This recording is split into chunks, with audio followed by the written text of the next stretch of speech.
From a sequel to a reboot to a wild Cocaine Bear, Elizabeth Banks' filmography is definitely an interesting one. Hey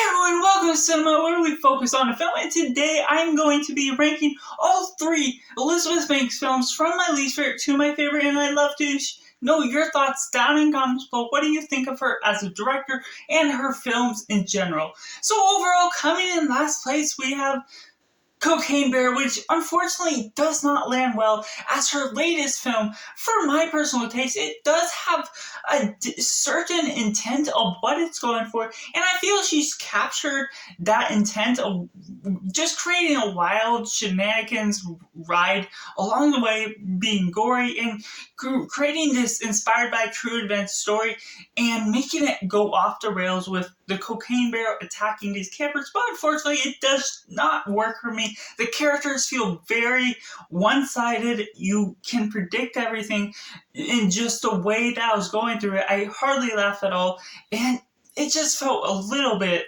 way too long for me, even at 90 minutes. And coming in number 2, we have Charlie's Angels.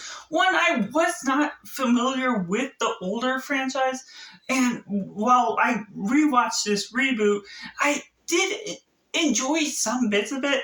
It was fairly generic. It was harmless with what it was going for. It wasn't too experimental with being ambitious in its own means, but it did hold some gravitas to creating some fun along the way, even if it wasn't the most interesting of films.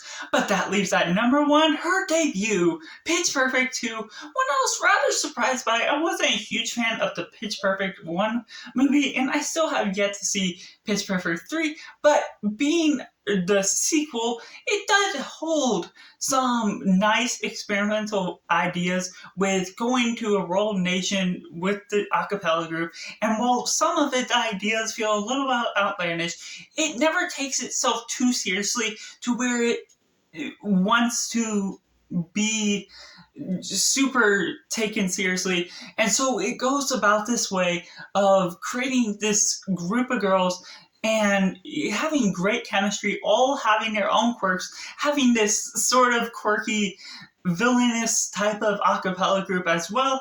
And so there's a few laughs along the way, there was some weird moments, but overall in the end, it sold me as Elizabeth Banks' favorite film of all time. So that's just my ranking of Elizabeth Banks films from my least favorite to my favorite, and I'd love to know your thoughts on her as a director down in comments below. Which is your favorite film that you have seen for her? So that's just all. Be sure to check out these videos on end screen now.